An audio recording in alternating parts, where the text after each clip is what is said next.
What's up, guys? Today is, I think it's Wednesday. Yeah, shitty day in Dallas. It's cold as hell. Have they seen the new showroom? I don't think so. I don't think so. Yeah, it's pretty nice. This is our temporary showroom. As you can see, our new space is being built out, but this is gonna work for the time being.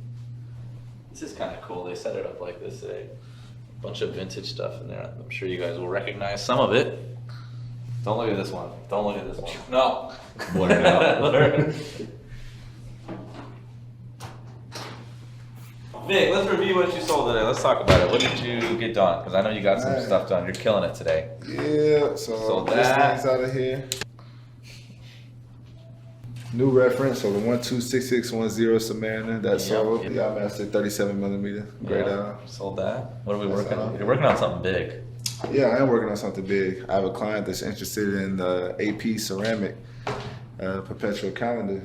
If I can make that happen, that's huge. That'll be my biggest deal thus far. If you sell that, I will personally take you out to any steak restaurant of your choice. Man, I'm gonna make it happen. I like to eat. I'm gonna charge them. Guys, if you're in Dallas, go check out Cooper's. It's a small steakhouse, and it's they probably have 15, maybe 20 tables, but it is straight up good steak. It is it's a butcher shop as well, so you can just walk in and buy steak too if you want to take it home and cook it. Smaller, like mom and pop. It's very mom and pop vibe. They don't have like a very high class feel, but they have a very strong presence. Like it feels like a hole in the wall, which I love. I love those type of places. It's the best spots. Yeah. I'm in a unique position. I've got 3 watches from my personal collection, and we've got the AP Skeleton 15407 OR. Okay, this watch, sick watch. Okay, so my predicament here is, do I trade 3 of my heavy-hitting Rolexes out of my personal collection for this one watch? This is a question I've been asking myself for the last few days. I've been wearing the watch, kind of deciding if it's for me or not. I really do like the presence, and I am trying to get more into the newer stuff as well as keep my passion going for the vintage stuff. So I'm really trying to fill this out, but these 3 watches are 3 watches I really do enjoy wearing, but this watch I feel like I could possibly open more doors with when I'm out and about with people. What's funny? These watches are all set at the same time. I've been rotating these around enough where I did not set these up. These have just been in rotation, so damn, making the decision a little harder. It means I wear these watches quite a bit, especially this one. I just got this one recently, and I'm really, really loving it. This Platinum Daytona, it's really hard. This is a really, really hard decision. So we're gonna break this down logically and see if it makes sense. So the first thing I'm gonna do, just to look at this deal, is, 1, do I really love the watch? I do. 2, we're gonna check chrono prices, and I'm gonna track just how much this watch has gone up in value, and check how much these watches have gone up in value, and really start assessing their growth and seeing, all right, which one's a better long-term play, which one's a better short-term play, because most likely I would wear this watch for a while, maybe traded it up something crazy, which I'm working on. So let's look at chrono prices. So we're gonna go to, and just so you guys know, I know a lot of you guys use chrono to kind of start a negotiation, and the way you're gonna do this, really, the way we dealers do it, is we're gonna go from lows to highs. And even then, does it still make sense? Again, let me teach you guys something. If you see a guy that has watches like this, for this low, this is probably something that this guy's fishing. A lot of these guys are fishing. They don't actually have the watch. They cannot fulfill the order.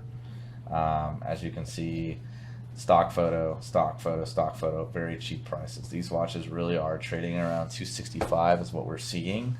Maybe as low as $255, for pre-owned in the retail world, but in the wholesale world, they're about, roughly 10 to 15% less. There are dealers out there, a lot of dealers out there, they put stuff up, they forget about it, they're not managing Chrono 24, and it sort of, in a way, messes with the market just on a point where people call in and say they find it for much cheaper, but, again, you can't get this stuff, guys, especially off Chrono 24.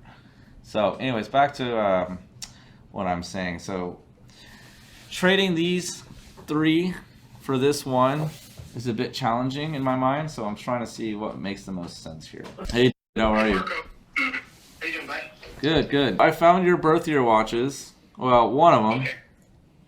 It's a 16800 complete. Now, there's some discrepancy with this watch. It's not a big deal, but I wanted to share it with you. So it's kind of an interesting deal. So it's a 1983 complete set down to the original sales receipt. The watch is, worn. It's not beat up, but it's never been polished. That I can tell. I need to look at it closer in person. But so far it's been offered to me. It's complete, box, papers, the whole 9 yards. But here's the thing with these watches that I want you to understand, and I want you to make a decision based on this. So back then, the 16800s and so forth, all the sport models, weren't watches that sold, overnight like the watches we have now. The watch dates by serial to 83. It's a 7.5. The watch, however, was sold on paper in 85. So I don't know which one's more important to you. Is it the papers or is it going to be the actual production? I'll be honest with you, it's probably the paper because that's probably going to be in the event I ever give it to one of my kids and Sure. My kids need to get rid, hard fallen hard times or whatever the fact may be, they can start selling my watches that pass on to them. Sure. So as long as the work, that'd probably be the best thing for me with regards to any of their birth watches. The paperwork has to line up with the watch. Well, right. So it does line up. It just does not in the sense that you got to understand something. A lot of watches back in the 70s and 80s sat in inventory for, not surprised by, 2 to 3, 4 years. I sold a Daytona last month that, believe it or not, dated to 1978 on the serial number, but sold in 89. It sat in this AD safe for 12 years, give or take. I mean, it's just incredible. This watch was such a complete set, it wasn't funny. It even came with the original credit card that the dealer issued to finance the watch. You know what I mean? Back in 89. Yeah, it was sold like that, but the watch dated to 78. Okay. Yeah, so it's just the way it was back then. Like finding one that was an 83, the production date might be 80, it might be 79, it could be anything. Heck, it could, you know what I mean? Like it could be the same year, but it's very rare. What I see a lot of is the years of the watch, and the years on the paper are always scattered around.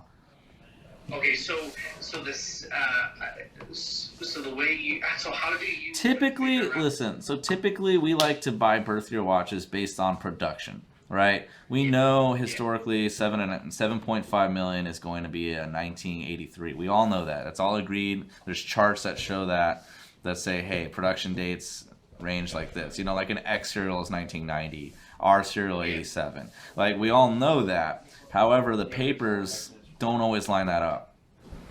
Gotcha. Okay. So the actual sale date is different from the actual. Right, and that's what I want you to understand. Now, on some papers, we actually get lucky, and they have red stamping on the other side of them, and I explained this in one of my videos, that actually show the date the watch left the factory, but you have to decode it. It's not just stamped. Okay. It's actually coded, so you have to break it down. No, this one doesn't have the factory coding on it. Some do, some don't.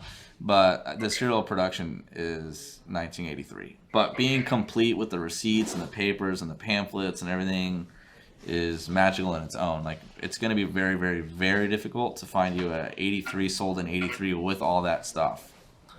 How much are you asking for it? 19.5. Everything is kosher with the watch. There's no issues. All the production part numbers line up to 83. The only thing is the watch was physically sold in 85, which in my opinion, I would suggest looking at the production date of the watch itself to be more closer to a birth year situation. Does that make sense?